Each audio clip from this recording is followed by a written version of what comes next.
Hello. Hello, good morning, everyone. Good morning sir. Good morning sir. Good morning. मुझे अपना camera on कीजिए।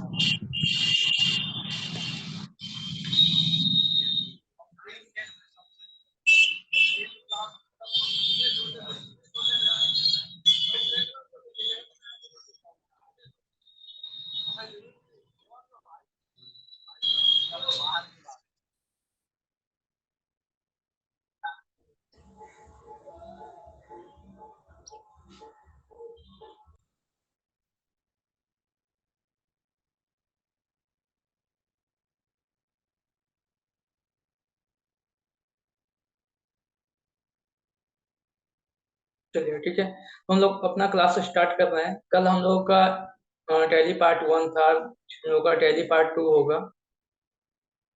कल आप में से सभी ज्वाइन किए थे या कितने आदमी कल ज्वाइन नहीं किए थे क्लास? आप में से कोई है जो कल क्लास नहीं ज्वाइन किए थे? मैंने ज्वाइन किया था, ओम प्रकाश कुमार। ठीक है, आपने नहीं ज्वाइन किया था। और भी कोई है?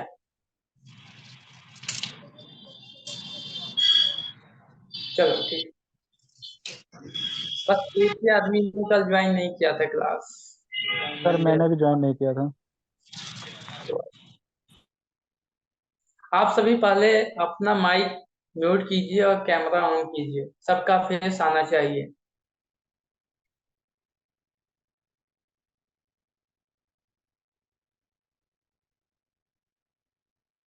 मोनू, राहुल, सेल्वी, प्रीता, अंजलि, प्रिंस।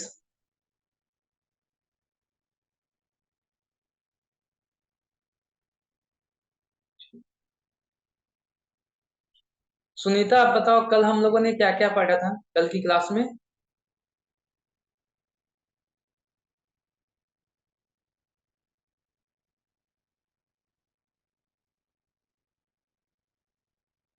सुनीता, साउंड ज्यादा है आपके पास।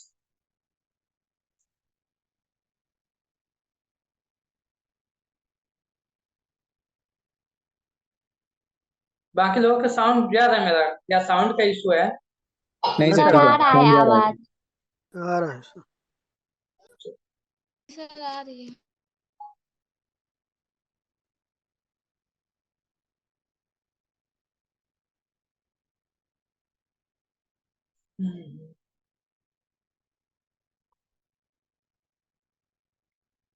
अंजलि, आप बताओ हम लोगों ने कल क्या क्या पढ़ा था, उसके बाद आगे कंटिन्यू कर रहे हैं।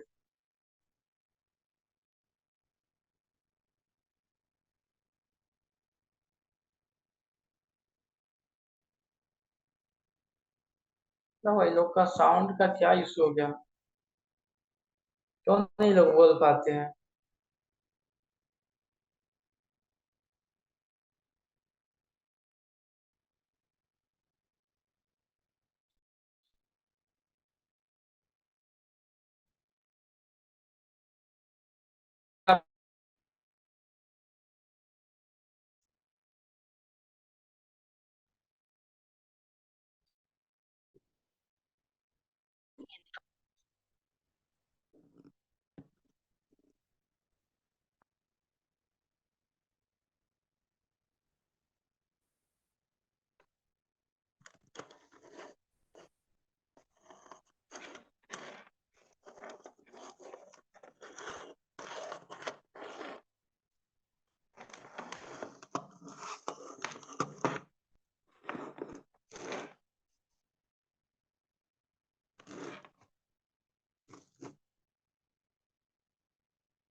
हेलो, साउंड सही से जा रहा है? अभी भी साउंड का इशू है?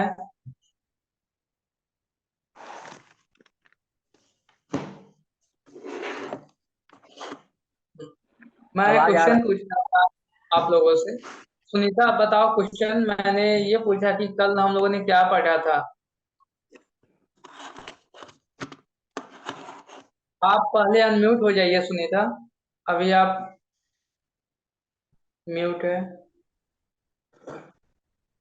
अनम्यूट होइए अपने आप को।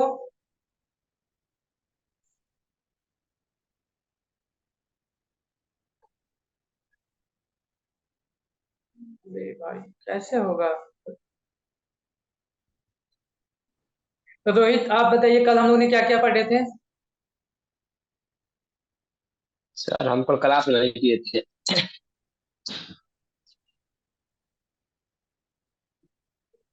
क्या होगा?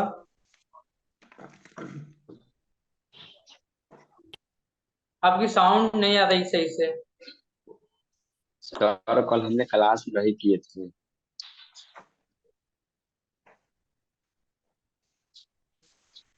चलिए।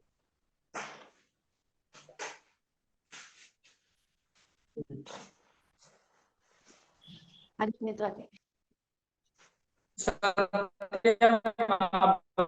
बता दीजिए हम लोगों ने कल क्या क्या पढ़ा था। सत्य। सर कल कल जीएसटी के बारे में कुछ समझे थे और टैली के बारे में, टैली क्रिएट करना, लेजर बनाना, और उसमें जीएसटी में थोड़ा सा पैन नंबर के बारे में जाने थे, स्टेट कोड के बारे में जाने थे, जीएसटी प्रोवाइडेड जो जीएसटी पोर्टल से जो नंबर प्रोवाइड होता है उसके बारे में जाने थे।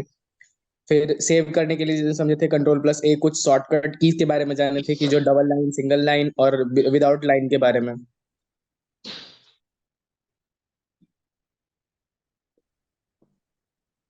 चलिए ठीक है। आज हम आप लोग ग्रुप में कुछ एक पीडीएफ डाले हैं, आपने देखा वो पीडीएफ? 10 मिनट यस पहले सर, हमने डाला। यस सर, यस सर, देखो। वो क्या चीज का है पीडीएफ? क्या उसमें है? लेजर है सर, लेजर है। लेजर लिस्ट है, laser list. Laser.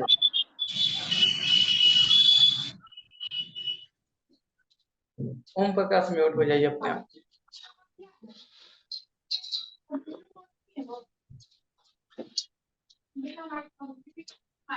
Anjali sound ज्यादा है आपके पास? अंजलि कुमारी।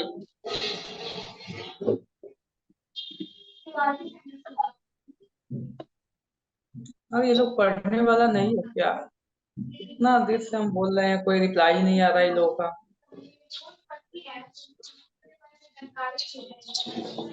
सबसे पहले तो ये लोग अपना कैमरा ऑफ करके रखता है, कौन कहाँ है नहीं है कोई पता ही नहीं चलता है, क्लास में भी है या कहीं मार्केट में घूमता है।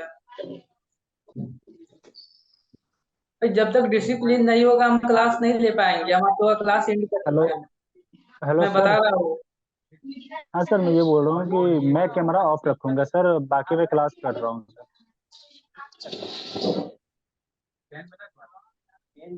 सबसे हेलो। मेन है आपका डिसिप्लिन होनी चाहिए पहले। हाँ नहीं सर, हाँ सर, वो तो सही है सर। अभी इन जो मैं क्लास में हूँ सर, दिल्ली वाले ब्रांच में, तो मैं क्लास कर रहा हूँ तो यहाँ कैमरा ऑफ कर लिया हूँ सर। आपकी साउंड स्लो आ रही है, आप फिर से बोलिए। अजय हाँ सर, मैं कुछ बोल बोल रहा हूँ रहे कि मैं क्लास में हूँ सर, इसके लिए मैं कैमरा ऑफ कर लिया था दिल्ली हैं। वाले चलिए ब्रांच में। आपके लिए जेन्युइन इशू है, ठीक है। बाकी लोगों का क्या इशू है? अंजलि, सर रीता, राहुल, सुनीता। प्रॉब्लम है सर, पिक्चर मेरा तो कैमरा ही खराब है सर, उसमें बहुत।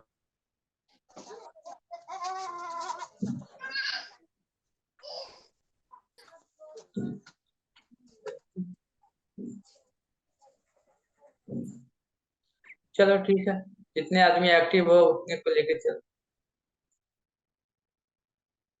चलिए, तो हमने कल स्टार्ट किया था कि टैली क्या है, उसके बाद हम लोगों ने देखा कि टैली के बारे में कुछ बेसिक डिफिनेशन में देखा कि टैली क्यों यूज करेंगे, हम लोगों के लिए टैली एक्सेल क्यों नीड है। उसके बाद देखा कि हम टैली को कैसे डाउनलोड करेंगे। हमने गूगल में जाकर के उसको डाउनलोड किया, सेटअप किया।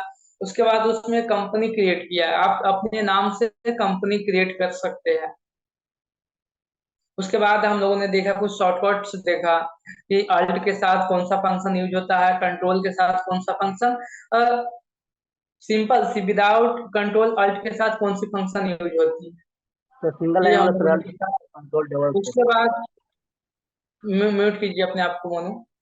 उसके बाद हम लोगों ने ये देखा कि गेटवे और टैली पे जा करके जो बोल्ड लेटर है वो हमारा शॉर्टकट बन जाता है।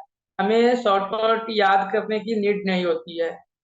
हम देख करके ये समझ पाएंगे कि कौन सा शॉर्टकट किस फंक्शन के लिए अवेलेबल है। उसके बाद एक बैंक अकाउंट हमने क्रिएट किया था, बैंक अकाउंट को ऐड किया था।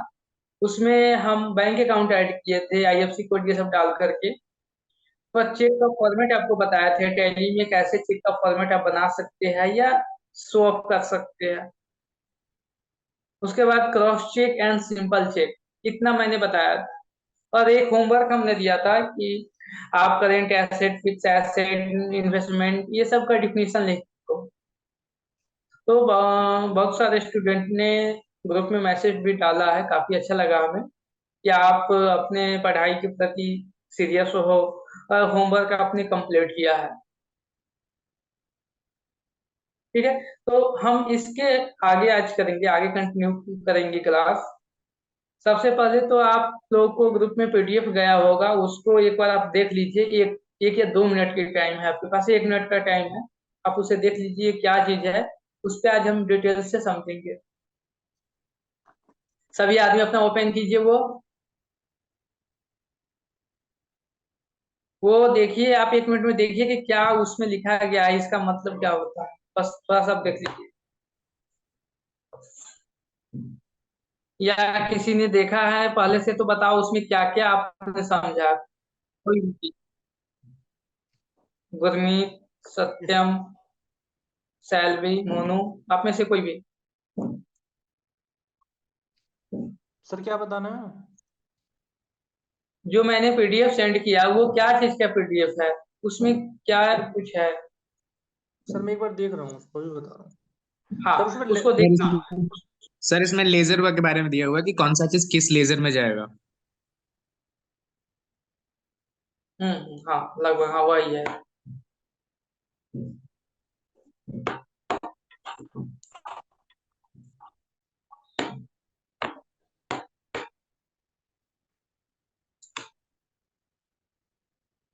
चलिए ठीक है, मैं आपको वो दिखा देता हूँ। मैं थोड़ा सा रिवाइज कर देता हूँ कल की क्लास को, बस तो मतलब 5 मिनट में। उसके बाद फिर हम कंटिन्यू करेंगे, क्योंकि कुछ बच्चे को हो सकता है नहीं समझ में आया हो या कुछ न्यू ज्वाइनिंग है, तो मैं थोड़ा सा उसको रिवाइज कर।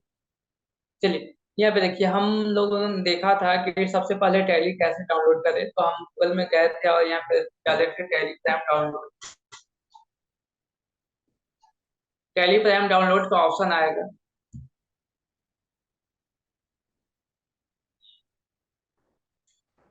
और यहाँ पे सबसे फर्स्ट था टैली प्राइम सॉल्यूशन वाला, इस पे आप जैसे क्लिक करेंगे तो एक ही ऑप्शन आएगी, डाउनलोड की।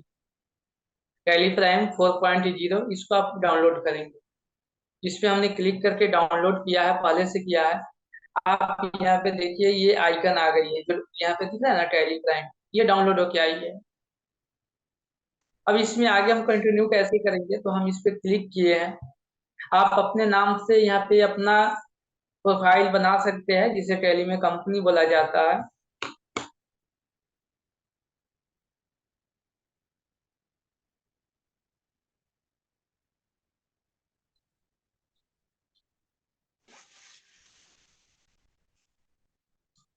मैं यहाँ पे कंपनी क्रिएट करता हूँ, मैं यहाँ पे किसी के नेम से भी बना देता हूँ कंपनी। जैसे मान लो हम यहाँ पे सोना डाल देते हैं, सोना प्राइवेट लिमिटेड। ये आपकी कंपनी की नेम हो गई। ये आपकी मेलिंग नेम हो गया कि जिसपे मेल आता हो कंपनी का, मतलब एज पर डॉक्यूमेंट के हिसाब से आपको आपकी कंपनी का क्या नेम है। तो मेरे कंपनी का नेम सोना प्राइवेट लिमिटेड है। इसका एड्रेस आप जहाँ आपकी कंपनी है वो लोकेशन यहाँ पे डाल दीजिए। मैं यहाँ पटना डाल देता हूँ। और कौन से स्टेट में है, तो ये बिहार स्टेट में है, हम यहाँ पे बिहार डाल दीजिए।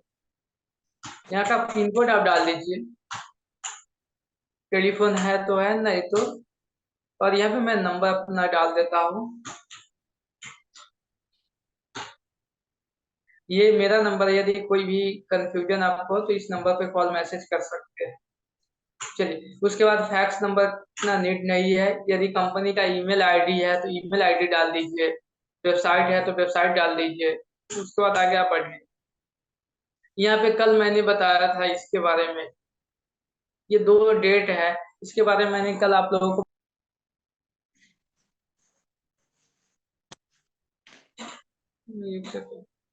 मैं थोड़ा सा पूछ लेता।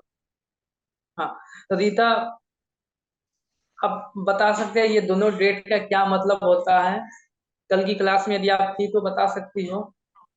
जी सर, मैं बता सकती हूँ। 1 अप्रैल से जैसे कोई भी कंपनी क्रिएट करेंगे तो अप्रैल में ही ना होगा सर, क्योंकि वो और सेकेंड वाला कौन सा डेट है, ये क्या चीज का डेट शो करेगा? सर ये बुक्स जिस दिन हम सर क्रिएट करें कंपनी इस दिन का है सर। हाँ, जिस दिन हम बिजनेस स्टार्ट किए हैं, चालू किए हैं बिजनेस, वो डेट यहाँ पे मेंशन होगा बुक बिगिनिंग फ्रॉम में। और फर्स्ट जो ऑप्शन है वो उसमें डेट आपका 1 अप्रैल से ये स्टार्ट होगा, क्योंकि वो फाइनेंशियल ईयर है। यस ठीक है। सर। हाँ उसके बाद हमने यहाँ सिक्योरिटी में आया था और यहाँ पे देखा था पासवर्ड कैसे लगाए। तो मैं यहाँ पे पासवर्ड नहीं लगाता हूँ। यदि आपको पासवर्ड लगाना है तो इस ऑप्शन सर को यस करेंगे तो यूजर आईडी आ जाएगी। लेकिन हमें यहाँ पे पासवर्ड हम नहीं लगाते हैं, सिंपल वे में रखते हैं, तो हम इस ऑप्शन को नो करके रखते हैं। उसके बाद हाँ मंजय, एनी क्वेश्चन? हाँ सर, ये मैं पूछ रहा था, ये जो डेट डालना है सर, डेट समझ में नहीं है कि क्या है नहीं है सर, ऊपर क्लियर कर देते उसको। Okay okay, very nice. हाँ देखिए फर्स्ट, हाँ आप में से सैलवी आप बताओ ये दोनों डेट का क्या मतलब है? मंजय को कुछ इशू है? तो फाइनेंशियल ईयर 1 अप्रैल से 31 मार्च होगा। थोड़ा लाउडली बोलिए, आवाज क्लियर नहीं आ पा रही है आपकी। या जो खाना फाइनेंशियल ईयर बोलिए। फाइनेंशियल ईयर 1 अप्रैल से 31 मार्च होगा।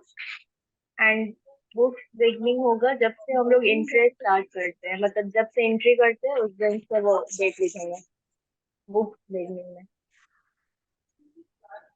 चलिए यहाँ पे देखिए, हाँ वो बिल्कुल सही बोलिए। मंजय आप यहाँ पे देखिए, आपको पता होना चाहिए कि फाइनेंशियल ईयर क्या होता है, पता है आपको?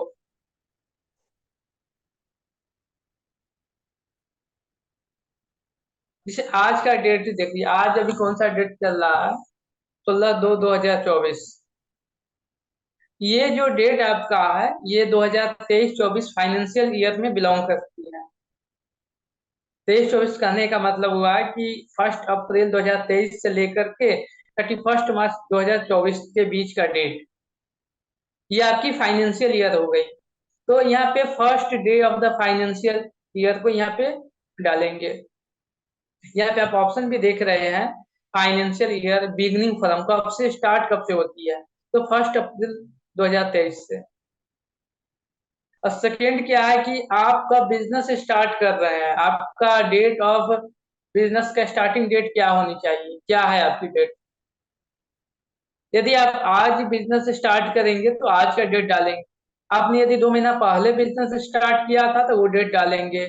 लेकिन हम ये एज्यूम करके चलते हैं कि ये जो बिजनेस है सोना प्राइवेट लिमिटेड का, ये 1 अप्रैल से ये स्टार्ट हुआ है, इसलिए हमने वो 1 अप्रैल यहाँ पे डाल दिया। आप यहाँ पे डेट चेंज कर सकते हैं, 2 अप्रैल, 3 अप्रैल, जो भी डेट हो। अभी भी कंफ्यूजन है? Hello sir. हेलो। उसके बाद है पासवर्ड लगाना है। मैंने भी बताया आपको कि आप सेकेंड ऑप्शन को यस करके पासवर्ड लगा सकते हैं या पासवर्ड नहीं भी लगा सकते हैं। पासवर्ड लगाने के लिए आपको दो चीज चाहिए, यूजर आईडी एंड पासवर्ड। चलिए मैं इसको नहीं पासवर्ड लगाता हूँ। और कंट्रोल ए से सेव कीजिए। टैली में शॉर्टकट होता है कंट्रोल+A, फॉर एप्पल, ये शॉर्टकट है। तो मैंने कंट्रोल जैसे इसको सेव किया।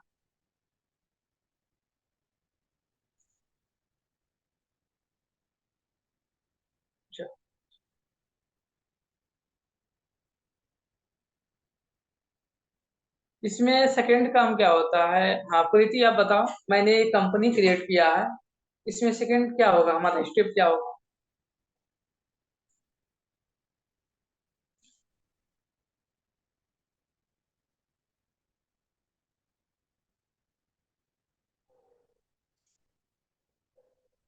साउंड जा रहा है।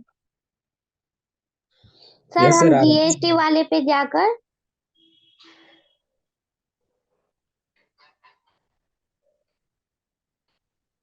हाँ बोलिए, बोलिए, आपकी साउंड आ रही है, बोलिए। सर जीएसटी वाले पे जाकर यस करेंगे। यहाँ पे देखिए, आपको यहाँ पे बहुत से ऑप्शन ऐसे दिखेगा, कुछ ऑप्शन यस है, कुछ ऑप्शन नो है, लेकिन इस समय आपको कोई चेंजिंग नहीं करना है, कहीं भी यस नो नहीं करना है। आपका सेकंड काम क्या होगा कि आप टैक्सेशन में आएंगे, enable goods and service tax है, इसको यस करेंगे और यहाँ पे कोई एक जीएसटी नंबर डाल देंगे। ठीक है, हमने यहाँ पे जीएसटी नंबर यहाँ डाल दिया। चलिए गुरमीत, आप हमें बता दीजिए जीएसटी नंबर होता है क्या है, हम लोग क्यों डालते हैं। सर सर जीएसटी नंबर एक यूनिक आइडेंटिफिकेशन नंबर होता है, और वो जनरली क्या होता है, उसका use supply of goods and service में करते हैं हम सर। जीएसटी का 15 नंबर होते हैं सर उसके अंदर। शुरू के 2 नंबर तो उसके उसमें आपकी स्टेट जो होती है उसके नंबर होते हैं, और 10 नंबर आपके पैन नंबर के होते हैं। ये होता है सर।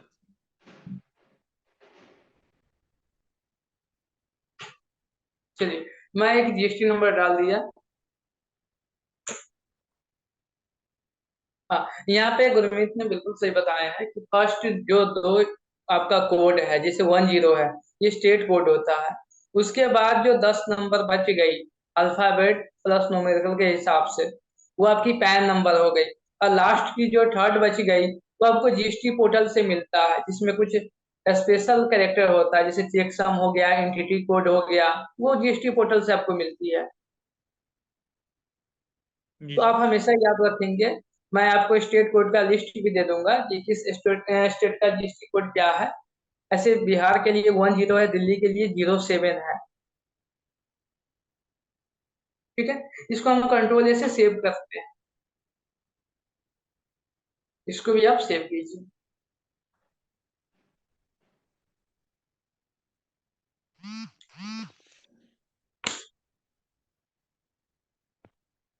चलिए, अब हमें मोनू आप हमें बताइए। हाँ, ये सिंगल लाइन, डबल लाइन और नो लाइन का क्या मतलब होता है, आप हमें जल्दी बता दीजिए। सर सिंगल लाइन जिसमें सर अल्ट अल्ट प्लस सी का अल्ट प्लस अति उपयोग करते हैं सर। अल्ट प्लस ओ का, और डबल लाइन का सर कंट्रोल प्लस, जिसमें कोई लाइन नहीं रहेगा, उसमें सिर्फ जो प्रेस जो रहेगा उसी करेंगे, क्योंकि F11 से F11 पे करेंगे, F3 से F3 करेंगे। चलिए, आ गया सबको समझ में, आगे चले या किसी को कोई confusion. Single line, double line, no line का क्या मतलब होता है। चलिए, ठीक है। तो यहाँ पे सिंगल लाइन जो है वो अल्ट के साथ यूज होने वाली फंक्शन है, डबल लाइन कंट्रोल के साथ यूज होने वाली फंक्शन है, और जिसके नीचे कोई लाइनिंग नहीं है वो सिंपल आप प्रेस करेंगे तो वो फंक्शन स्टार्ट हो जाएगी।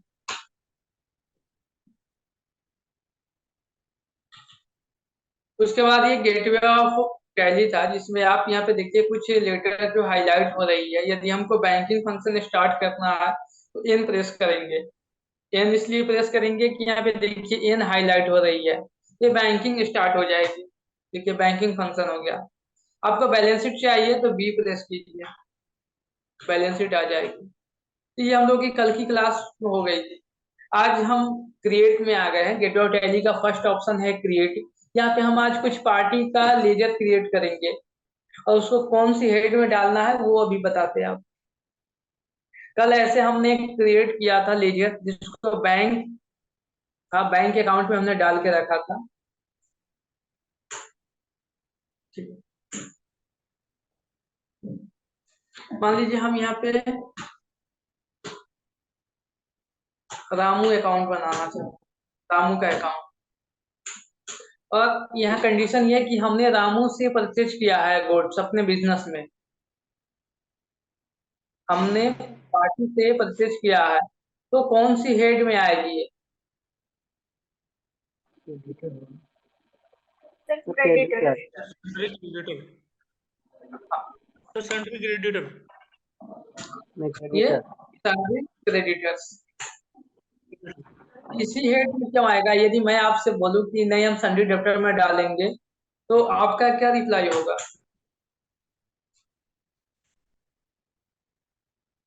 मैं आपसे यदि पूछूं कि हम, हाँ बोलिए, आप में से कोई बोलिए। डेप्टर्स डेप्टर्स वो होता है जिसको हम लोग माल उधार बेचते हैं, वो मेरा डेप्टर्स है। और क्रेडिटर वो है जिससे हम माल लेते हैं। हाँ, और ये करेंट लायबिलिटी का पार्ट हो गया। चलिए, तो यहाँ पे उस पार्टी को हम डाल दिया अंडर कौन सी हेड में, ये इसलिए डाला जाता है ताकि आप बैलेंस शीट जब बनाएंगे या प्रॉफिट लॉस जब बनाएंगे तो आपको एक्चुअल पता चलेगा कि कौन सी पार्टी किस हेड में है। कुछ ऐसे आइटम बनाएंगे जो एक्सपेंस नेचर का होगा तो वो प्रॉफिट लॉस में ऑटोमेटिक चली जाएगी। चलिए, तो हमने यहाँ पे उसको अंडर हेड में डाल दिया। अब यहाँ पे एड नेम और एड्रेस, ये सब यदि उस आपके पास अवेलेबल है उस पार्टी का तो आप डाल दीजिए, नहीं तो इसको स्किप करके आगे बढ़िए। लेकिन मेन इसमें क्या होता है कि जीएसटी नंबर डालना है। यदि पार्टी से आपने परचेज किया है तो उस पार्टी का जीएसटी नंबर आपको डालना ही है। मान लीजिए इस पार्टी का जीएसटी है, ये जीएसटी का लिस्ट मेरे पास है, मैं इसमें से कोई एक ले लेता हूँ और यहाँ पे मैं डाल दिया इसको, कंट्रोल ए से सेव किया। सर उसके पास जीएसटी नंबर नहीं रहेगा तो सर? जिसके पास जीएसटी नंबर नहीं रहेगा उससे हम गुड्स परचेज नहीं करेंगे, क्योंकि वो B2B हो, B2C हो जाएगी। मैं आगे आपको बताऊंगा B2B B2C क्या होता है। चलिए, उसके बाद मान लीजिए एक और पार्टी है, रमेश है, इसको हमने गुड्स सेल किया है। हमारी जो बिजनेस है हमने गुड्स सेल किया है, तो ये कौन सी हेड में आ जाएगी? Sir सैंड्री debtors. सर ऐसा जरूरी आपने बोला कि वो आप उसको सेल कर रहे हो गुड्स, तो ऐसे जरूरी थोड़ी है कि उसने गुड्स उधार ही खरीदे हो। अगर उसने अगर उधार ना खरीदे हो तो फिर कैसे करेंगे? देखिए, जो हम यदि कैश में सेल करेंगे तो कैश सेल में चली जाएगी, cash accountable to sale account. लेकिन हम जब पार्टी को सेल करेंगे क्रेडिट बेसिस पे तो उस पार्टी के नेम आएगी। हमने ये अभी बताया आपको कि रमेश को हमने क्रेडिट बेसिस पे सेल किया। फिर तो सन्ड्री डेप्टर आएगा। हाँ ठीक है सर। हाँ, वो सन्ड्री डेप्टर क्यों रहेगा? क्योंकि वो करेंट एसेट का पार्ट है, जी। इसलिए मैंने आपको वो पीडीएफ दिया। वो मैं अभी पीडीएफ उसको ओपन करके बताता हूँ। चलिए, यहाँ पे 2-3 ऑप्शन है। यदि हम किसी को सेल करें, उस पार्टी के पास जीएसटी नंबर है तो हम यहाँ पे जीएसटी नंबर डाल देंगे। लेकिन सपोज कीजिए उस पार्टी के पास जीएसटी नंबर नहीं है, सबके पास तो नहीं होता जीएसटी नंबर। अभी हम लोग जितने ज्वाइन है, हम लोग के पास किसी के पास जीएसटी नंबर नहीं है, लेकिन हम लोग कहीं ना कहीं गुड्स या सर्विस परचेज करते हैं। आप मॉल में जाते हैं, हॉल में जाते हैं, रेस्टोरेंट में जाते हैं, तो यहाँ पे कंज्यूमर में डाल दीजिए अनरजिस्टर्ड या कंज्यूमर।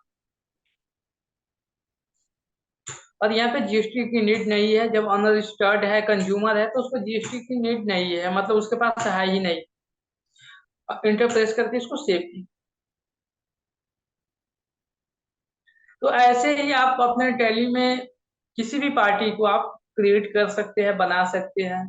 मैं एक और अकाउंट बना देता हूँ। मान लीजिए हम सैलरी का बनाना चाहते हैं, सैलरी अकाउंट। सैलरी हमारे बिजनेस के लिए क्या हो सकता है? Sir indirect expense.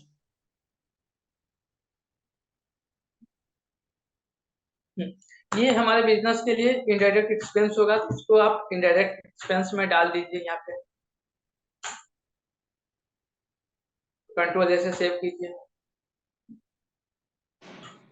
तो मैं यहाँ पे ये बताना चाहता हूँ कि आप गेटवे और टैली पे आके क्रिएट ऑप्शन है, उसमें जाकर के आप कोई भी पार्टी का नेम हो, बैंक अकाउंट हो, स्टॉक आइटम हो, कुछ भी आप ऐड कर सकते हैं टैली में। अब जो हमने ऐड किया है वो देखेंगे कहाँ, तो सेकेंड ऑप्शन है अल्टर में। यहाँ पे जाएंगे, हम वो शो ऑफ कर सकते हैं कि हमने अभी तक क्या क्या टैली में बनाया है, क्या क्या ऐड किया है। तो आप देखिए यहाँ पे कैश है, प्रॉफिट लॉस अकाउंट है, रमेश है, रामू और सैलरी है। हमने केवल 3 ही बनाया, लेकिन यहाँ पे 5 है। क्योंकि cash and profit loss account पहले से बन के आता है टैली में।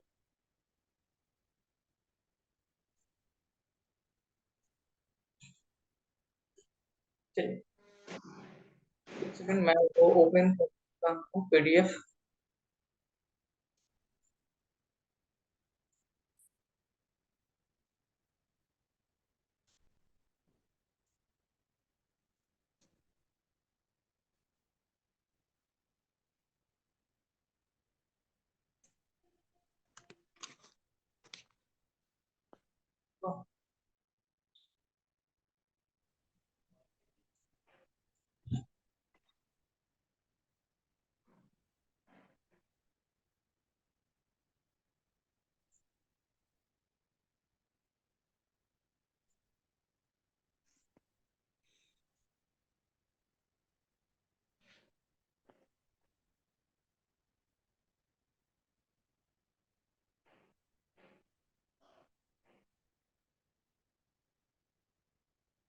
चलिए यहाँ पे ये लिस्ट है कि आप कौन से पार्टी को या कौन से नेम को आप किस हेड में डालेंगे, वो यहाँ पे दिखाया गया है।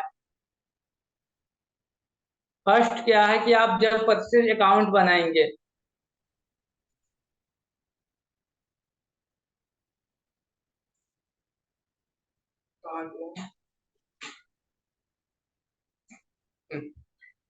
यहाँ पे देखिए आप, सबको दिख रहा है ये टैली लेजर लिस्ट?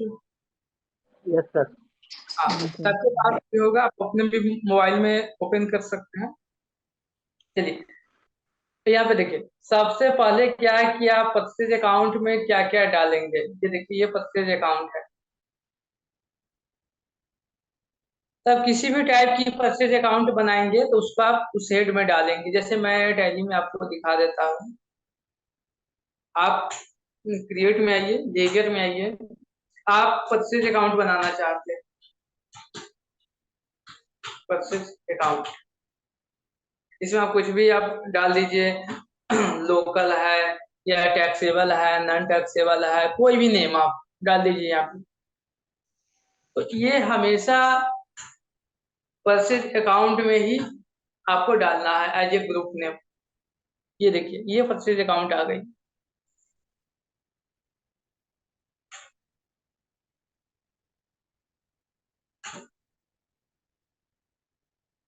और इसको कंट्रोल से आप सेव कीजिए, सिंपल सी है। वही चीज यहाँ बताया गया कि आप परचेज अकाउंट कोई भी टाइप की बनाए, आप लोकल बनाए 12%, इंटर स्टेट बनाए, इंटर स्टेट बनाए, या कुछ भी टाइप की आप बनाए, कंपोजिशन वाले बनाए, उसको आप अंडर परचेज अकाउंट में ही डालेंगे। मैं यहाँ पे आपको बता देना चाहता हूँ कि ये कुछ इंटर स्टेट, यहाँ पे जैसे कुछ वर्ड आया है, इंटर स्टेट, इंटर स्टेट, ये सब है, किसी को पता है क्या होता है इंटर स्टेट या इंटर स्टेट? हाँ सर ये बोलिए। जीएसटी, सर ये जीएसटी के कंपोनेंट है। सर इसमें क्या होता है, इंटर स्टेट में तो ये होता है कि जब हम अपनी गुड्स आउट ऑफ स्टेट भेजते हैं, जैसे मैं यूपी का हूं तो मैं अपनी गुड्स को अगर सप्लाई करता हूं दिल्ली के अंदर, तो ये इंटर स्टेट हो जाएगा। और इंटर स्टेट मैं अपने विद इन स्टेट, अगर मैं जैसे मेरठ जिले का हूं और मैं गाजियाबाद में अपने गुड्स सप्लाई करता हूं, तो ये हो जाएगा इंट्रा स्टेट।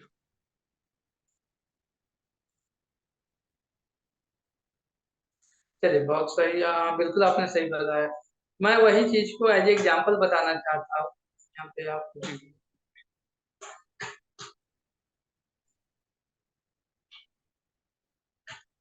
यहाँ पे देखिए, ये सब एक्स वाई जेड या एबीसी, ये सब बिजनेसमैन है, सबको दिख रहा है।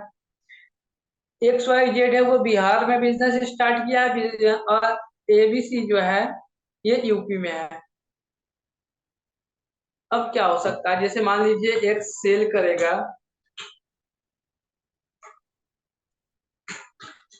एक्स सेल करेगा टू जेड को, ये भी कंडीशन हो सकती है।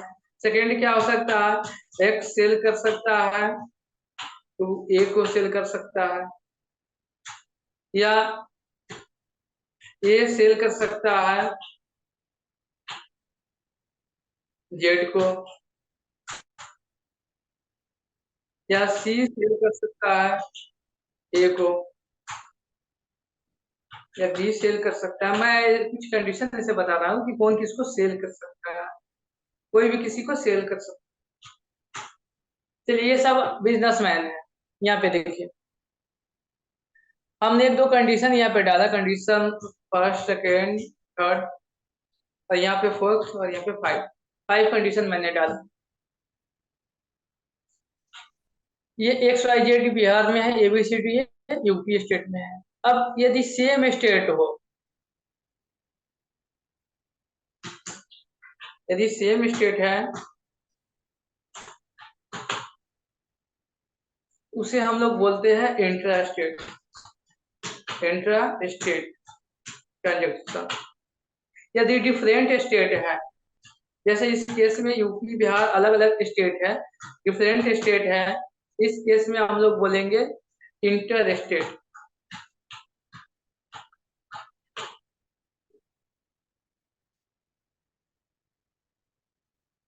यदि ए या बी या कोई भी पार्टी, जैसे यदि सेम स्टेट में बिजनेस हो रही है, जैसे मान लीजिए कोई पटना से गया में सेल कर रही है, दोनों बिहार में ही है, तो पटना से गया सेल हुआ है, सेम स्टेट में हुआ है, इसलिए इस ट्रांजेक्शन को इंट्रा स्टेट बोलेंगे, ये फर्स्ट ऑप्शन।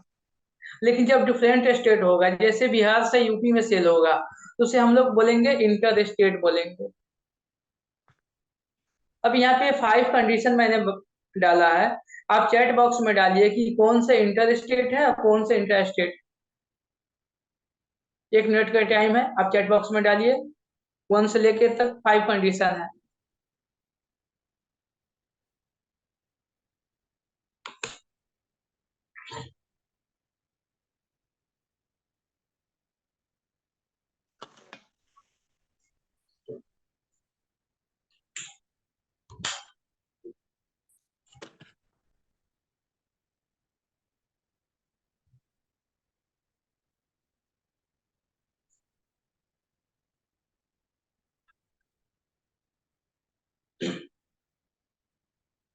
रोहित समझ में आया या बाउंस कर गया ये इंटर स्टेट का?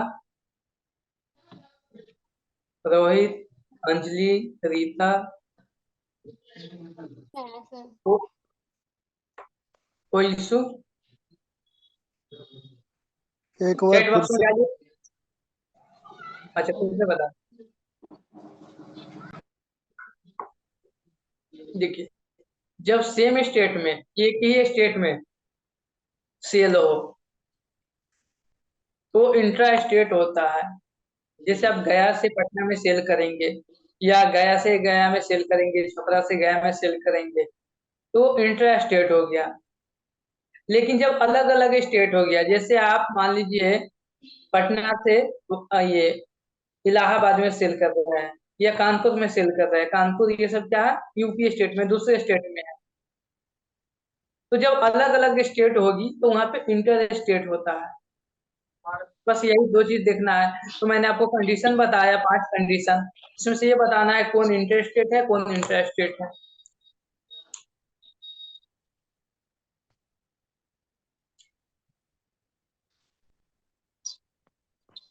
ट्राई कीजिए, चैट बॉक्स में डालिए, गलत सही कुछ भी हो डालिए। जब तक आप प्रैक्टिस नहीं करेंगे आगे नहीं बढ़ेंगे। कोई भी सक्सेस होता है किसी भी फील्ड में, तो वो एक ही बार में सक्सेस नहीं होता है, उसके पीछे कितनी अनसक्सेस की स्टोरिया होती है ना? उसके बाद वो सक्सेस होता है।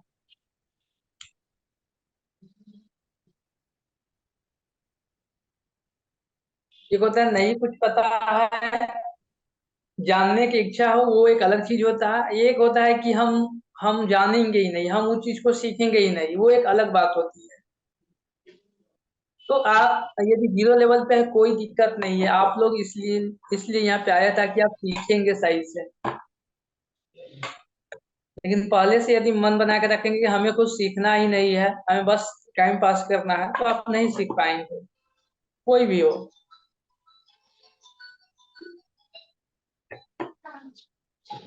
चलिए, तो यहाँ पे बहुत से आंसर आ गया है। इंटरस्टेट, हाँ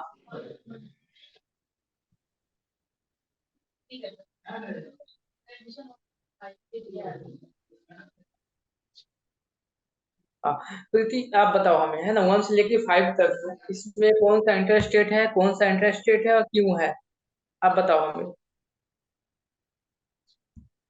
आप म्यूट है, पहले अनम्यूट होइए। सर फर्स्ट वाला इंट्रा स्टेट है क्योंकि वो सेमी स्टेट में हो रहा है। और सेकंड नंबर इंट्रा स्टेट है। सेकंड नंबर इंटर स्टेट है क्योंकि वो डिफरेंट स्टेट में हो रहा है। थर्ड नंबर हमारा इंटर स्टेट है क्योंकि डिफरेंट स्टेट में हो रहा है। और फोर्थ नंबर हमारा इंट्रा स्टेट है। और फिफ्थ वाला इंटर स्टेट है। हाँ चलिए, ये आपकी इंटरेस्टेड हो गया, ये आपको यहाँ पे डाल दें। और यहाँ पे एक से सेल कर रहा है, ये आपकी इंटरेस्टेड हो गई। ये भी आपकी इंटरेस्टेड हो गई। और यहाँ पे ये इंटरेस्ट, इंटरेस्टेड। हाँ, और ये आपका इंटरेस्टेड। इंटरेस्टेड। ये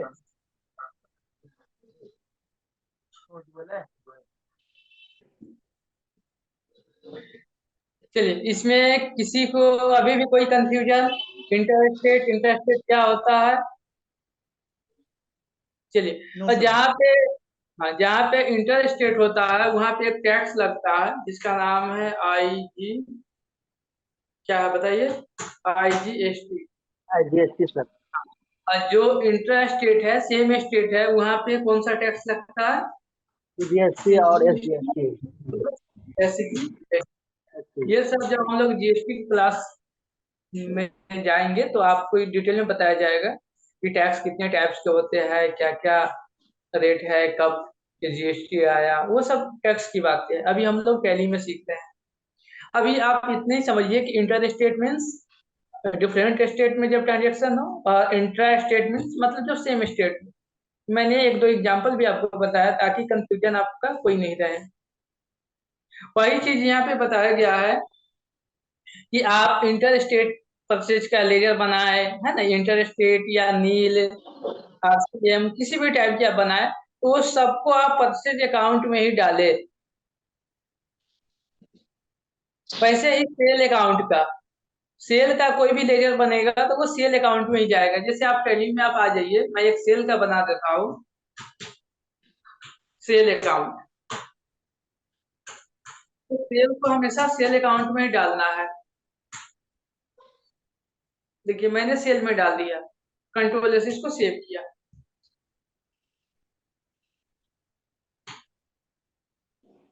उसके बाद आप आ जाइए, ये ड्यूटी टैक्सेस में कौन कौन सी हेड आ सकती है? क्या किसी को पता है ड्यूटी टैक्सेस होता क्या है? आप में से कोई? सर इंपोर्ट और एक्सपोर्ट पे टैक्स लगने का ड्यूटी टैक्स बोलते हैं। फिर से बोलिए, साउंड नहीं आया ठीक से। सर इंपोर्ट और एक्सपोर्ट पे जो लगने वाला टैक्स होता है उसको ड्यूटी टैक्स कहते हैं। वो तो कस्टम हो गया, हाँ, वो एक ड्यूटी टैक्सेस का पार्ट हो गया, लेकिन वो कस्टम वाली बात है। हाँ, और अभी कोई आप में से? Sir round up. ये क्या होता है?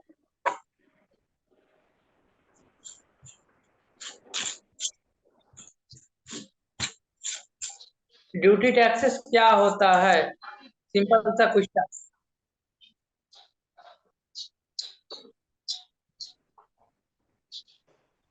कोई नहीं। चलो, सर गवर्नमेंट के द्वारा किया गया कोई भी सर्विस का टैक्स हो, शायद ड्यूटी टैक्स होता हो।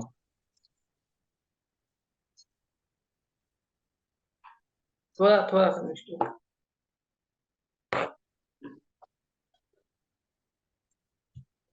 चलिए, मैं इसको एक एग्जांपल से बता देता हूँ ताकि आप हमेशा याद रखेंगे। देखिए, मेरा एक, है ना, क्या होता है, मैं जो भी चीज बताता हूँ एज एग्जांपल से बताता हूँ ताकि आपको ज्यादा समझ में आ सके लॉन्ग टाइम के लिए।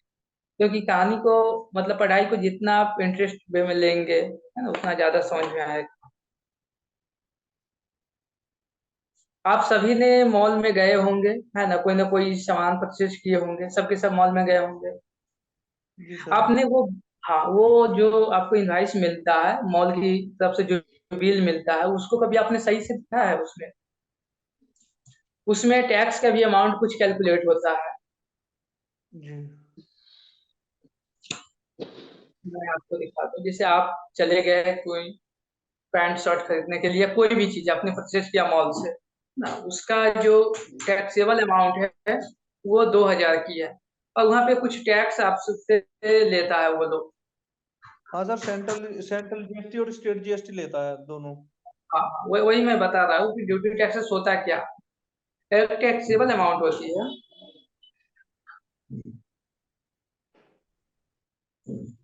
ये 2000 आपकी हो गई, और टैक्स के फॉर्म में वो आपसे क्या क्या लेता है आप देखेंगे सही से, बिल आप होगा आपके पास, तो वो देखेंगे कि एक होता है आपका CGST और एक आपका SGST, ये अमाउंट होता है।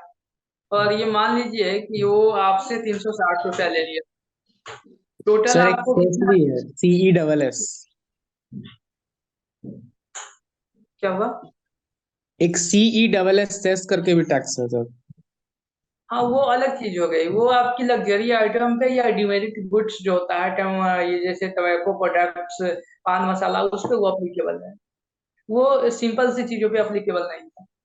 ये आपकी इनवाइस अमाउंट हो गई। देखिए, आपका जो प्रोडक्ट था वो 2000 का था, उसके उसने टैक्स लिया 360 रुपया, और टोटल आपका जो इनवाइस अमाउंट है 2360 रुपया, आप उसको पेमेंट करेंगे तो आपको वो गुड्स या सर्विस आपको मिलेगी। आप तो देखिए ना बिल अपना जो मिलता है ना, टैक्स का अमाउंट उसमें कैलकुलेट होता है। तो वो तो आपकी जो गुड्स थी वो तो 2000 की थी, लेकिन उसमें कुछ एक्स्ट्रा पैसा लगा as a form of tax के रूप में 360 रुपया। ये जो पैसा है ये आप सेलर पार्टी को देते हैं, जिसने आपको सेल किया है उसको आप देते हैं, और वो गवर्नमेंट को पेमेंट करता है, वो अपने पास ये पैसा नहीं रखता है। जी सर। हाँ, आपने पैसा दिया, जैसे मॉल वाले को आपने पैसा दिया, वो मॉल वाले जब अपना GST फाइल करेगा तो वो गवर्नमेंट को वो टैक्स का पेमेंट दे देगा कि हमें पब्लिक से इतना पैसा आया, आप ये पैसा रखिए, ये टैक्स के फॉर्म में आपका पैसा है। वो अपने पास नहीं रखेगा पैसा, तो जो आपसे पैसा लिया और फिर आगे पेमेंट कर दिया, ये जो प्रोसेस है किसी से लेकर के किसी को देना, यही ड्यूटी टैक्सेस है। ठीक है सर, ठीक है।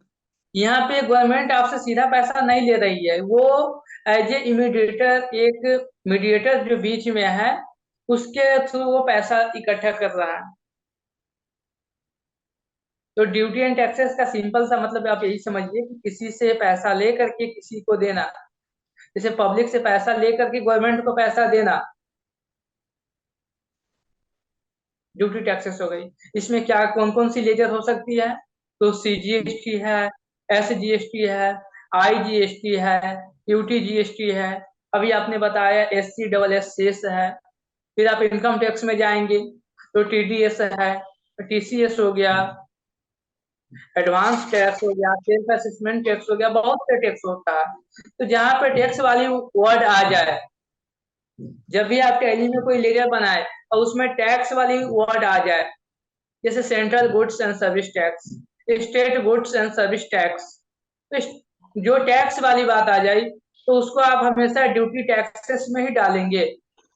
ये आपके लिए बहुत इंपॉर्टेंट वाली बात है, क्योंकि जब भी हम लोग लेजर बनाएंगे टैली में, आप हमेशा इसको याद रखें। सर 1 मिनट सर, फिर से एक बार रिपीट कर दीजिएगा इसको। साउंड का इशू था क्या, या समझ में नहीं आई? सर समझ में नहीं आ पाई थे। ओके, हाँ, गुरमीत, सत्यम, सेल्वी, आप में से कोई बता सकते हैं अभी जो मैंने आपको बताया ड्यूटी टैक्सेस? Yes sir. अगर जैसे मेरा अगर कोई बिजनेस रहेगा और मैंने कोई गुड्स सेल किया और उसके द्वारा जो टैक्स मेरे को प्राप्त हुआ वो टैक्स अगर मैं गवर्नमेंट को देता हूँ तो मेरे अकाउंट में वो ड्यूटीज के तौर पे वो रजिस्टर्ड होगा।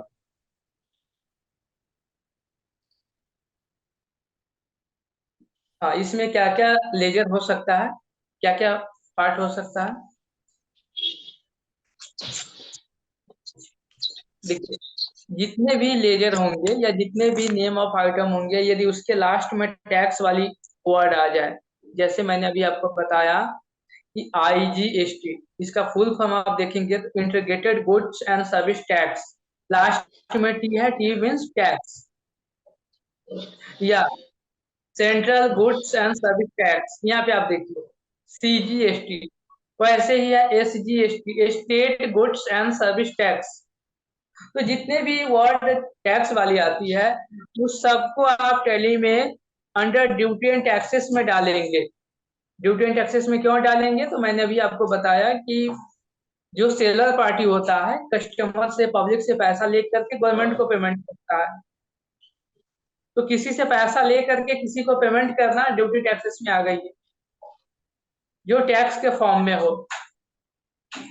आप यहाँ पे यदि कहोगे कि मैंने मोहन से पैसा लेकर के सोहन को दिया, तो ये ड्यूटी टैक्सेस नहीं होगी, क्योंकि ये टैक्स के फॉर्म में नहीं है।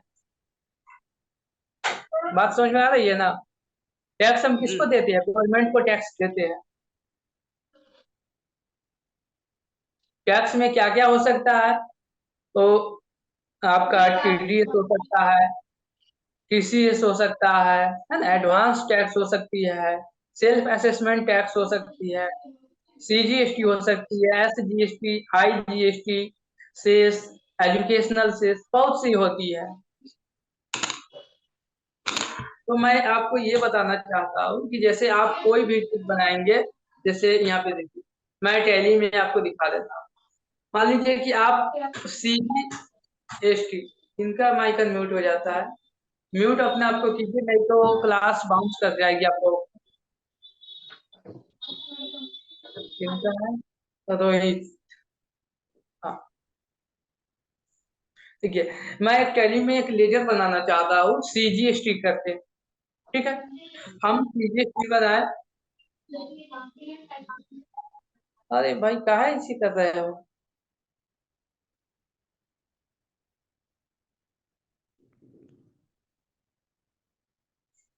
चलिए, हम एक CGST का लेजर बनाते हैं और इसको हम कौन सा हेड में डालेंगे? Duty and taxes. क्यों हम डाले? क्योंकि देखिए लास्ट में T वर्ड है, T मीन्स टैक्स, तो जो भी टैक्स वाली लेजर होगी वो सबके सब ड्यूटी टैक्सेस में आएगी। ड्यूटी टैक्सेस में आ गई। अब आपसे पूछा जाएगा कि किस टाइप का आपका ड्यूटी टैक्सेस है, तो हम GST यहाँ पे डाल देंगे, GST है। उसके बाद आपसे पूछा जा रहा है कि CGST कौन सी फॉर्म का आपका टैक्स है GST में, तो यहाँ पे CGST है, वही चीज यहाँ पे भी लेना है, CGST। और यहाँ पे कोई परसेंटेज ऑफ कैलकुलेशन नहीं डालना है, क्योंकि हम लोग परसेंटेज ऑफ कैलकुलेशन जो हमारी स्टॉक आइटम होगी या सर्विस होगी उसमें हम लोग डालेंगे। यहाँ कंट्रोल से सेव कीजिए। मैं एक और लेजर बनाता हूँ IGST। यहाँ पे देखिए, इसको मैं कौन सी हेड में डालता हूँ? ड्यूटी टैक्सेस में ही आएगी। हाँ, कौन सी हो गई? ये GST हो गई। IGST है, यहाँ पे देखिए आई मीन्स यहाँ पे दिखाया गया है IGST, कंट्रोल से सेव कीजिए। वही चीज यहाँ बताया गया है कि ड्यूटी टैक्सेस में आप कौन से आइटम को डालेंगे, किस टाइप की लेजर को आप डालेंगे। तो यहाँ पे देखिए सर टाइप की। हाँ सर, ये इनपुट आउटपुट क्या दे रखा है सर, ये भी बता दीजिए एक बार। ये इनपुट GST, आउटपुट GST, ये सब। ठीक है, ठीक है, मैं बता देता हूँ। हाँ, आप में से पहले किसी को पता है इनपुट आउटपुट क्या है? कोई भी पहले से कुछ भी इनपुट नॉलेज? सर, इनपुट हमारे अंदर आना, हमारे पास आना, और आउटपुट और आउटपुट जो मतलब उसका रिएक्शन होता है, मतलब बाहर जाना एक तरीके। हाँ, देखिए मैं इसको भी एक एग्जांपल से बता दूं। जैसे आपने बिजनेस अपना स्टार्ट किया है, तो आप कहीं ना कहीं से गुड्स परचेज करेंगे जी। तो आपने गुड्स, जैसे आपकी टैक्सेबल अमाउंट हो गई, मान लीजिए 5 लाख का आपने गुड्स परचेज किया है और उस पे आपने टैक्स कितना पेमेंट किया है, मान लीजिए आप 45,000 आपने पेमेंट किया है, टोटल वैल्यू कितनी हो गई, ये अमाउंट प्लस ये अमाउंट, 45,000। हाँ ये आपने परचेज किया है, सॉरी टैक्सेबल टैक्सेस टैक्स की अमाउंट हो गई है। ठीक है। और आप जब सेल करेंगे इस गुड्स को, मान लीजिए कि आपने सेल किया है इस गुड्स को 6 लाख में, ठीक है, और वहां से आपने पैसा लिया है पब्लिक से टैक्स के फॉर्म में 60,000, तो जो आपने परचेज किया है उस समय जो आप टैक्स का पेमेंट किए हैं इसे हम लोग बोलते हैं इनपुट, और सेल के टाइम पे जो टैक्स मिला है आपको ये आपकी हो गई आउटपुट। ऐसा इसलिए क्योंकि ये जो टैक्स की पैसा आपने पब्लिक से कलेक्शन किया है इसको आपको पेमेंट करना है गवर्नमेंट को। जैसा अभी आपने एग्जांपल में देखा कि आपने मॉल वाले से कुछ परचेज किया है तो मॉल वाले ने आपको सेल किया होगा, तो वो पैसा गवर्नमेंट को पेमेंट करेगा।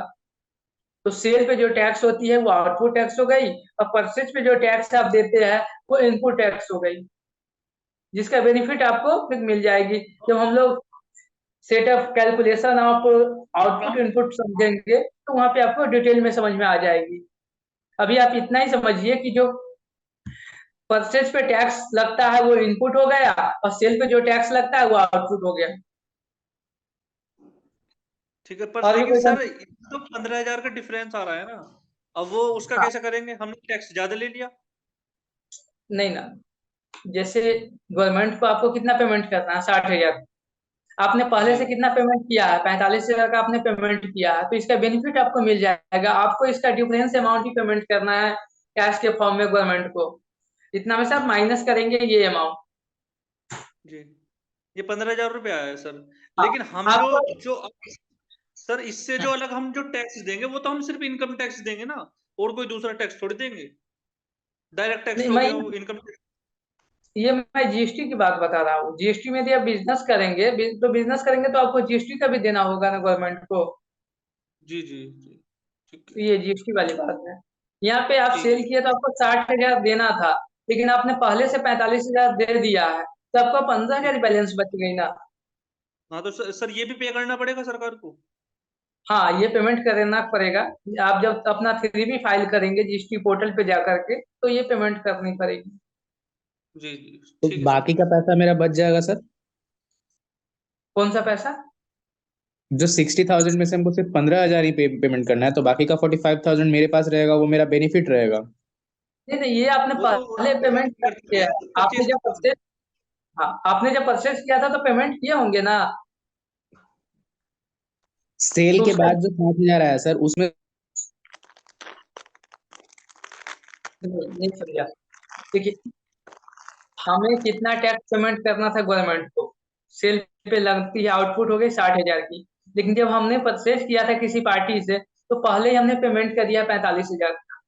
अब मान लीजिए आपको 60 रुपया किसी को देना, आपने 45 पहले ही दे दिया है, तो 15 रुपया ही बच गई ना, वही हम बाद में देंगे एज ए कैश के फॉर्म में। तो ये जो आपको टैक्स जो दिए है परचेज के टाइम में इनपुट टैक्स क्रेडिट होता है, जिसे आईटीसी बोला जाता है। अब ये बहुत चीज आगे हम लोग समझेंगे जीएसटी में। और ये आपकी आउटपुट टैक्स लायबिलिटी हो गया, तो ये दोनों के डिफरेंस निकाल के जो बच गया वो आपको कैश में पेमेंट करना होता है। यदि मान लीजिए कि आपका ये ज्यादा अमाउंट होता, ये मान लीजिए आपकी 80,000 होती है अमाउंट, तो आपके पास 20,000 आपके आईटीसी की जो लेजर है उसमें अमाउंट वो रहती, वो आप अगले बार में सेटअप कर लेते।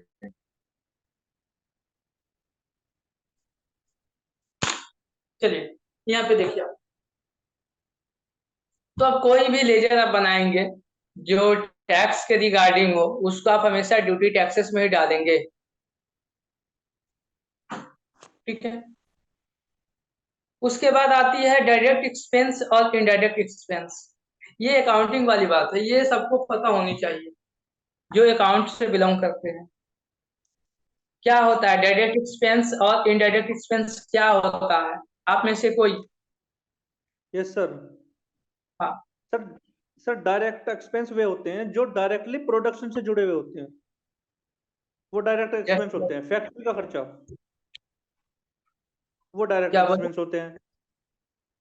सर जो डायरेक्टली प्रोडक्शन से जुड़े हुए होते हैं वो डायरेक्ट एक्सपेंस होते हैं, और जो इनडायरेक्ट एक्सपेंस हो गया जो डायरेक्टली प्रोडक्शन से नहीं जुड़े हुए होते, जैसे किसी को सैलरी दी, तो ये तो सब चीज होंगे इनडायरेक्ट एक्सपेंस। और जो डायरेक्ट एक्सपेंस है जैसे फ्यूल का खर्चा हो गया, ऑक्ट्रोई एक्सपेंस हो गया, ये सब चीज हमारे डायरेक्ट एक्सपेंस हो गए। इसको एज एग्जाम्पल से बता सकते हैं? आपने बिल्कुल सही बताया। मैं चाहता हूँ कि और भी थोड़ा सा इसको आप क्लियर करें एज एग्जाम्पल से। सर डायरेक्ट एक्सपेंस में ऑक्ट्रोई एक्सपेंस आ जाएगा, वेजेस आ जाएंगी, ये सब डायरेक्ट एक्सपेंस है। और इनडायरेक्ट एक्सपेंस में सैलरी हो गया, डेप्रिसिएशन हो गया, या फिर हमने कोई रिजर्व बना रखा है, वो सब इनडायरेक्ट एक्सपेंस हो जाएगा। चलो हाँ ठीक है। हाँ सैलरी आप बता सकती हो? अभी जो गुरमीत ने बताया डायरेक्ट एक्सपेंस आप कुछ बताओ। यस सर, डायरेक्ट एक्सपेंस जो प्रोडक्शन, मैन्युफैक्चरिंग और पैकेजिंग से रिलेटेड होता है वो सारे डायरेक्ट एक्सपेंस होते हैं। Just like purchase of raw material या वेजेस दिए। और इनडायरेक्ट एक्सपेंस जो भी प्रोडक्शन, मैन्युफैक्चरिंग ये सब से रिलेटेड ना हो, just like salary, sale of profit of assets. हाँ चलिए यहाँ पे, हाँ बिल्कुल आप दोनों ने सही बताया। जो प्रोडक्शन के रिगार्डिंग, जैसे आप मान लीजिए बिस्किट बनने वाली कोई कंपनी है, तो वहाँ बिस्किट बनने के लिए जो आपका कच्चा माल चाहिए है ना, रॉ मटेरियल, या उसको बनाने के लिए जो इलेक्ट्रिसिटी चाहिए, वेजेज मतलब मजदूरी चाहिए, मतलब वहाँ पे जो लेबर काम करेंगे, उस टाइम कोई अगर टैक्स पेमेंट आप कर रहे हैं, पैकेजिंग कॉस्ट हो गया, तो वो सब आपकी डायरेक्ट एक्सपेंस में हो गई, जो प्रोडक्शन से रिलेट करता है, मैन्युफैक्चरिंग के रिगार्डिंग। लेकिन कोई प्रोडक्ट आपके गोडाउन में आ गया, आपके शोरूम में आ गया, उसके बाद जो एक्सपेंस होती है, जैसे मान लीजिए आपकी दुकान में आ गई बिस्किट की बहुत से बंडल आ गई, आप बिस्किट सेल करते हैं, तो अब आप यहाँ पे अपने गोडाउन में जो आपके शोरूम या दुकान या गोडाउन में जो एक्सपेंस होने वाली है, जैसे वहाँ पे आप गोडाउन का रेंट देंगे, या वहाँ पे स्टाफ होंगे, स्टाफ का सैलरी आप देंगे, या आपका ऑफिस है उसमें आप इलेक्ट्रिसिटी बिल है, वाटर बिल हो गया, और ये ऑफिस का रेंट हो गया, ये सब जो एक्सपेंस होगा वो इनडायरेक्ट एक्सपेंस होगी। जो प्रोडक्शन से रिगार्डिंग हो वो डायरेक्ट एक्सपेंस, जो प्रोडक्शन के रिगार्डिंग नहीं हो वो इनडायरेक्ट एक्सपेंस। हाँ मंजय बोलिए, क्या सर दिक्कत है? जैसे आपने बोला कि जो भी मतलब प्रोडक्शन से रिलेटेड होगा वो डायरेक्ट होगा ना, डायरेक्ट एक्सपेंस होगा। मगर मैं ये पूछना चाहता हूँ जैसे कि कोई फैक्ट्री, बिस्कुट का ही फैक्ट्री आपने लिया था उदाहरण के तौर पे, तो मैंने उसको ही ले लिया, तो उसमें जो हम लोग वेजेज दे रहे हैं, तो वो वेजेज मतलब मजदूरी वो पर डे के हिसाब से हो गया ना वेजेज। और जैसे कुछ को हम सैलरी कर रहे हैं, कोई भी स्टाफ रख रहे हैं उसमें काम करने के लिए, बिस्कुट को बनाने के लिए एक्सपेंस हुआ, तो उसको जब हम सैलरी के तौर पे दे रहे हैं तो सैलरी भी तो वहाँ मेरा इंटर एक्सपेंस हो जाएगा ना। हाँ तो देखिए, सैलरी यदि आप दे रहे हैं प्रोडक्शन के रिगार्डिंग आप दे रहे हैं वहाँ पे, तो जी डायरेक्ट जी। हो गई। लेकिन जब आप ऑफिस में दे रहे हैं सैलरी, सैलरी सेम चीज है, नेम सेम है, लेकिन यहाँ पे जब आप ऑफिस में दे रहे हैं स्टाफ को, तो इनडायरेक्ट एक्सपेंस हो गई। और जो मजदूरी होता है, जो प्रोडक्शन के रिगार्डिंग होता है, वो वेजेज में काउंट होती है।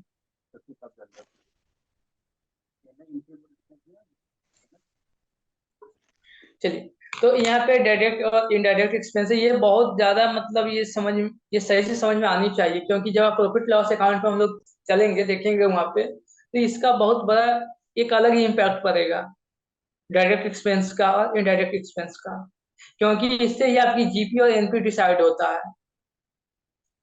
तो इसको आपको सही से समझना है, और ये चीज को आपको अपने प्रैक्टिस में भी लाना है। ये पीडीएफ जो है, इसको हम ये बोलेंगे कि आप इसको अपने नोटबुक में जैसे वैसे आप उसको लिख लीजिए सही से, ताकि ज्यादा याद हो सके। Okay sir. हाँ, उसके बाद है ऑल इनडायरेक्ट एक्सपेंस एक्सपेंस में जैसे आपकी राउंड अप है, सैलरी है, एडवर्टाइजमेंट एक्सपेंस है, मेंटेनेंस है, रेंट एक्सपेंस है, स्टेशनरी एक्सपेंस है, ये सब के सब इनडायरेक्ट एक्सपेंस में काउंट होता है। तो टैली में इसके लिए अलग अलग हेड बना हुआ है। जैसे मैं आपको यहाँ पे दिखा दूं, टैली में हम वेजेज क्या बना लेते हैं लेजर। देखिए वेजेज हमारी डायरेक्ट एक्सपेंस में हो गई। तो यहाँ देखिए एक्सपेंस में, ये डायरेक्ट एक्सपेंस में यहाँ हो गई। सबके फॉर्मेट बना हुआ है, अलग अलग सब बना हुआ है। इसको आप कंट्रोल ऐसे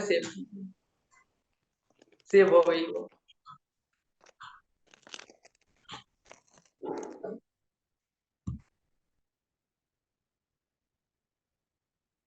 ऑल इनडायरेक्ट इनकम में क्या क्या हो सकता है। तो यहाँ देखिए डिस्काउंट रिसीव है, इंटरेस्ट रिसीव होता है। जैसे बैंक में मान लीजिए आपने पैसा जमा किया है, वहां से आपको इंटरेस्ट मिलती है, तो इनडायरेक्ट इनकम में हो गई। उसके बाद यहाँ देखिए टैली में पहले से 2 लेजर बन के आता है, जो यहाँ पे नाम शो कर रही है, एक कैश का, एक प्रॉफिट लॉस अकाउंट का।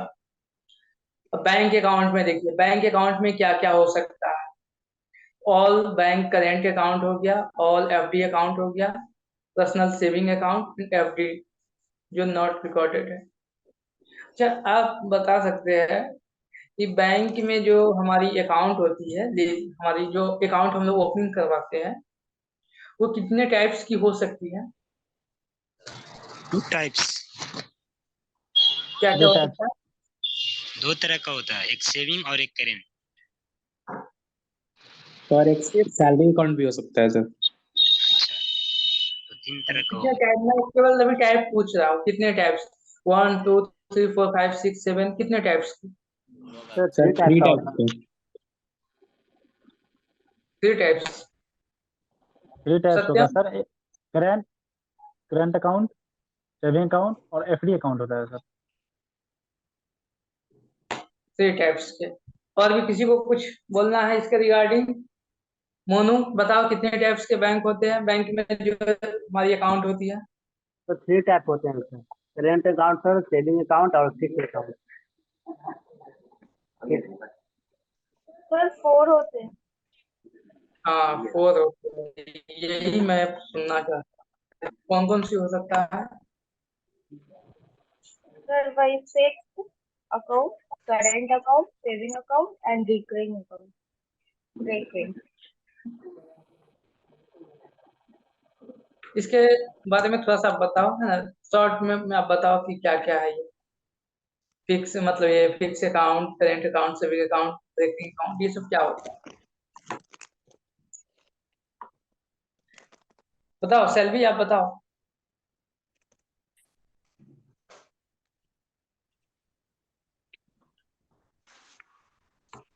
चलो, और आप में से कोई बताओ, बैंक की जो हम अकाउंट ओपनिंग कराते हैं, कितने टाइप्स के है, कौन कौन सी है?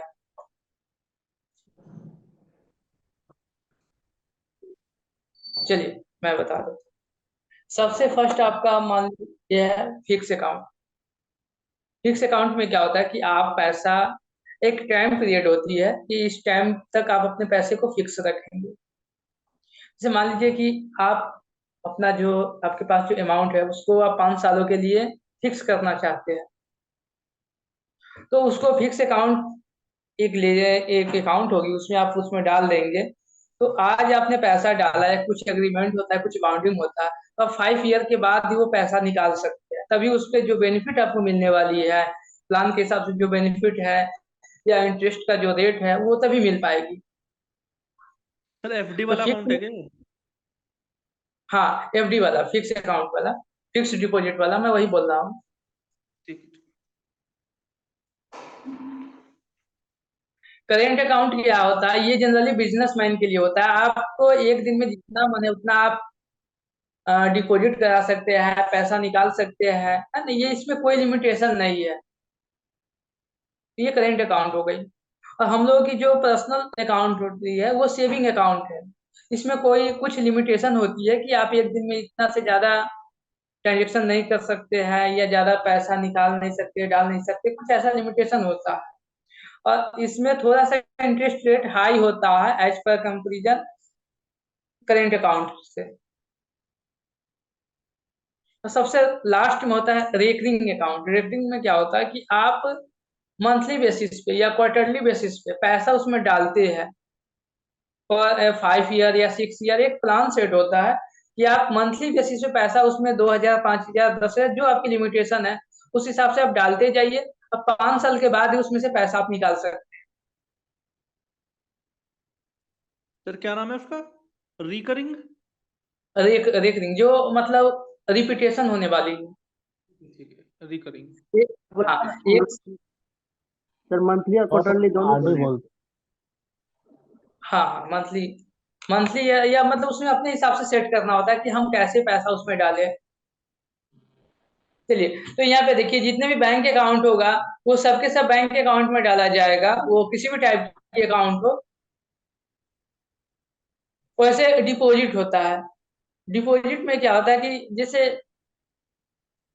डिपॉजिट में कैसे समझाऊँ आप कहीं एडवांस पेमेंट करते हैं या ऐसे आप मान लीजिए कि आप कहीं पे रूम लेने के लिए गए है ना, तो आपको ये बोला जाता है कि पहले आप 2 मंथ का पहले एडवांस पेमेंट कीजिए और 1 मंथ का रूम रेंट दीजिए तभी आप रह पाएंगे। ऐसा कभी सिचुएशन आपके पास आया, कभी देखे है?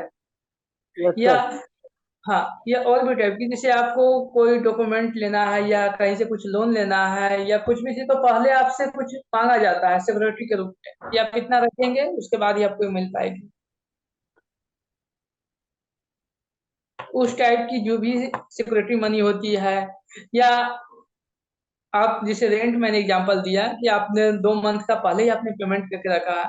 इस टाइप के जो लेजर होंगे वो डिपॉजिट अकाउंट में आप उसको डाल के रखेंगे। जैसे इलेक्ट्रिसिटी बिल है, आपने 6 मंथ का पहले ही डाल के रख दिया है। सर होता है ना पोस्ट पेड प्रीपेड वाली। हाँ बोलिए। सर सिक्योरिटी डिपॉजिट और रेंट डिपॉजिट में डिफरेंस बता दीजिए। हम्म, अभी मैंने रेंट का ही बताया कि आप 2 मंथ या 3 महीना का पहले आप पेमेंट करते हैं एज एडवांस मनी।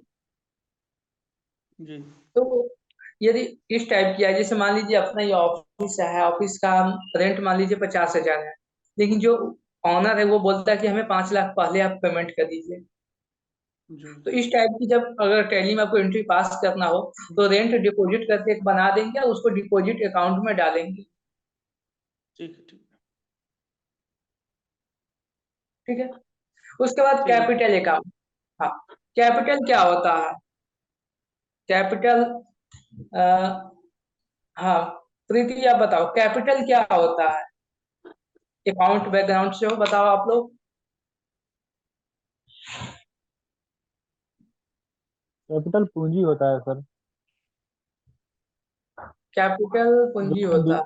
हाँ पूंजी तो जो उसका भी है हम बिजनेस हिंदी। जो भी हम बिजनेस में लेके आते हैं ना, बिजनेस को स्टार्ट करने के लिए, वो मेरा पूंजी जैसे उसको कैपिटल मेरा एसेट के तौर पे हो सकती है, कैश के तौर पे हो सकती है, बैंक के तौर पे हो सकती है। जैसे मैं एग्जांपल देता हूँ, आपने बिजनेस स्टार्ट किया है, ठीक है। मैं आपके बिजनेस में 5 लाख रुपया लगा दिया, क्या ये कैपिटल में काउंट होगी? Sorry sir. आपने बिजनेस स्टार्ट किया है। साउंड जा जी। रही है ना सही से? हाँ ओके सर, आ रही है। हाँ, तो मैं ये पूछना चाहता हूँ आपसे कि आपने बिजनेस स्टार्ट किया है, ठीक है। अब मैं आपके बिजनेस में 5 लाख रुपया डाल दिया, तो क्या ये कैपिटल में काउंट होगी या नहीं होगी? कैपिटल में ही काउंट होगी सर, अगर वो मेरे साथ पार्टनर में होंगे तो ही कैपिटल में होगी। अगर हेलो। नहीं, मैं यहाँ पार्टनर की बात नहीं बोला, मैं सीधा ये इन्वेस्टर हूँ, मैं आपके बिजनेस में पैसा डाल हाँ दिया। तो हाँ तो सर वो कैपिटल में जाएगी। हाँ गुरमीत आप बता सकते हैं आ ये जाएगा ना। कैपिटल में जाएगा कि नहीं जाएगा?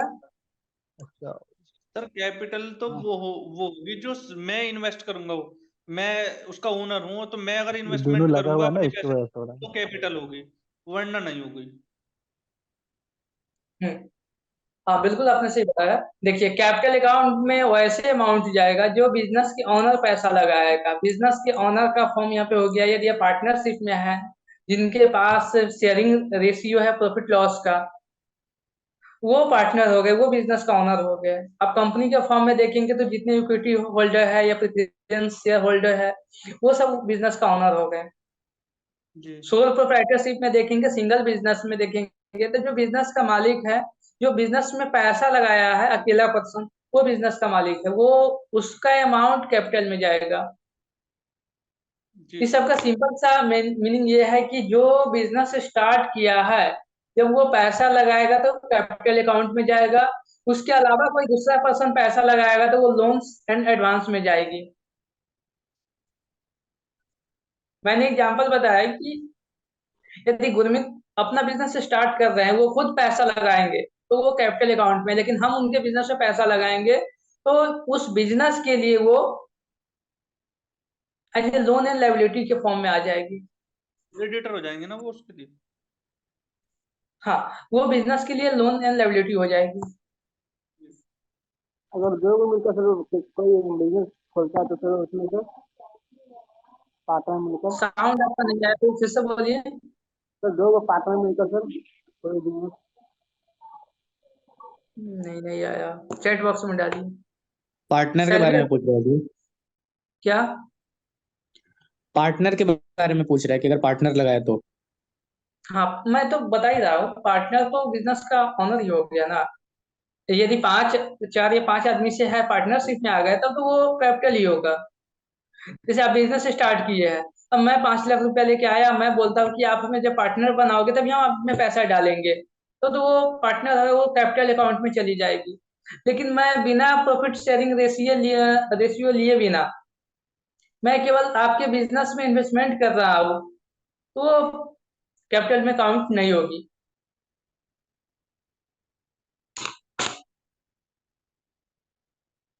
चलिए, यहाँ पे तो कैपिटल में वही चीज बताया गया, शेयर कैपिटल हो, पार्टनर की कैपिटल हो, पार्टनर का करेंट अकाउंट है ना, ये सब लाइफ इंश्योरेंस ड्राइंग, ये सब कैपिटल अकाउंट में चली जाएगी।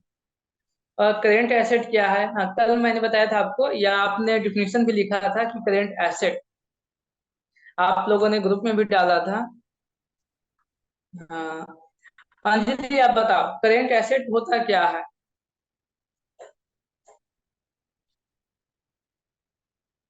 अंजलि बताओ आप, साउंड ज्यादा है आपके पास।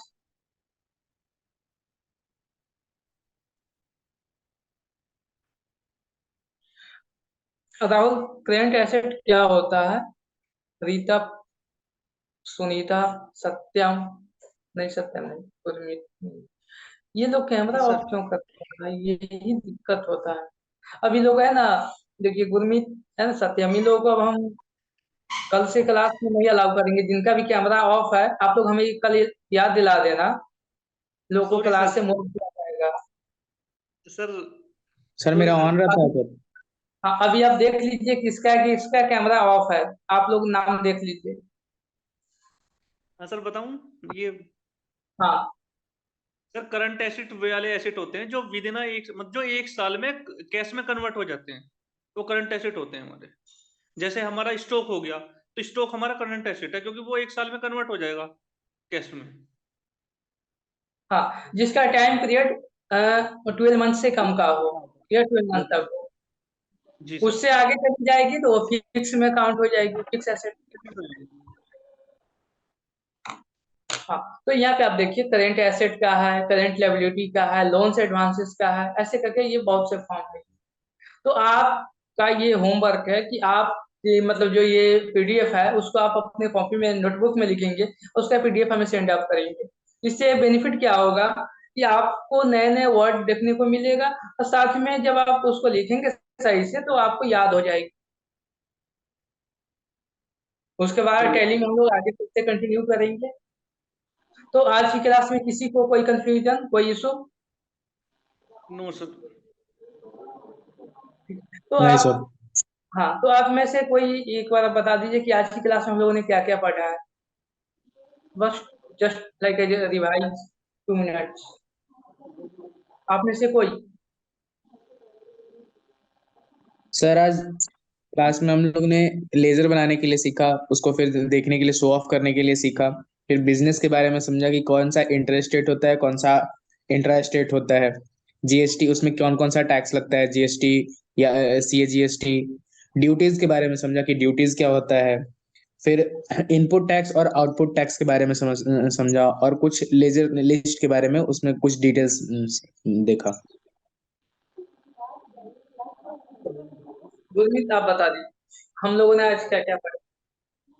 सर हमने सर एक तो लेजर बनाना सीखा है, लेजर कैसे बनते हैं, और लेजर कौन सा लेजर कौन से अकाउंट में जाएगा ये सीखा हमने, और ड्यूटी और ड्यूटी क्या होती है, कस्टम ड्यूटी, एक्साइज ड्यूटी, ये क्या चीज होती है, ये चीज हमने सीखी। और जो लेजर है उनको डिफाइन करा आपने सर, ये सीखा हमने। चलिए, ठीक, बहुत अच्छा। हाँ, और जिसके पास अपना लैपटॉप पीसी है, आप लोग क्या करेंगे, टैली में जो भी बताई गई है आज की क्लास या कल की क्लास में जो भी बताई गई है, आप उसको रिवाइज कीजिए। जिनके पास लैपटॉप पीसी अवेलेबल है के लिए, जिनके पास नहीं है तो वो जो अभी मैंने दिया है पीडीएफ, उसको आप अपना नोटबुक में लिखना स्टार्ट कीजिए। सर आपसे एक रिक्वेस्ट है सर। हाँ बोलिए। सर आप जो ये जो हमें टैली सिखा रहे हो सर, एक ही कंपनी से सिखाइए सर। जैसे आपने कल दूसरी कंपनी ली थी, आज दूसरी हाँ। कंपनी ली, सर आप एक ही कंपनी से सिखाइए, नहीं तो फिर हम कंफ्यूज हो जाएंगे कि बार बार। ठीक है ठीक है ठीक है, मैं वही करूंगा। है ना, मैं जस्ट आज ऐसे बताया कि ऐसे कंपनी क्रिएट होती है। ठीक है, मैं एक ही कंपनी को लेकर चलूंगा। हाँ, और भी किसी को कोई इशू? सर हाँ सुनिए, हाँ बोलिए राम। सिक्योरिटी डिपॉजिट के बारे में फिर से बताइए सर। हाँ, सत्यम या गुरमीत आप बताइए क्या होता है सिक्योरिटी डिपॉजिट। सर मैं बताऊँ, सिक्योरिटी डिपॉजिट ये होता है जैसे हमने अगर किसी से रेंट पे कोई चीज ली, जैसे मैंने मतलब एक रूम लिया, रूम के अंदर फर्निश फ्लैट लिया, तो वो क्या होगा, जो कंपनी का जो जो उसका जो ओनर होगा वो कहेगा कि आप इसके लिए सिक्योरिटी जमा कर दीजिए। तो वो हो गया हमारा सिक्योरिटी डिपॉजिट, क्योंकि उसको खतरा रहेगा ना कि कभी आप हमारे सामान को खराब ना कर दो या फिर उसको डैमेज ना कर दो, तो इसलिए वो सिक्योरिटी जमा कराता है उसके लिए। तो वो उसका एग्जाम्पल है कि ये सिक्योरिटी डिपॉजिट हो गया। हाँ बिल्कुल सही आपने बताया। हाँ, और रेंट तो है ही कि अगर आप कोई फ्लैट पे रेंट ले रहे हैं, तो एडवांस में अगर आपसे पैसे लेता है तो वो उसके लिए वो रेंट डिपॉजिट होगा वो। चलिए, अभी भी कोई कंफ्यूजन है बाकी लोगों नहीं। को? चलिए ठीक है, तो आज के लिए इतना ही, फिर हम लोग मिलेंगे अगले दिन। कोई भी इशू हो आप हमें चैट में मैसेज, मतलब ये मैसेज कॉल मैसेज कीजिए। ठीक है, आज के लिए इतना ही।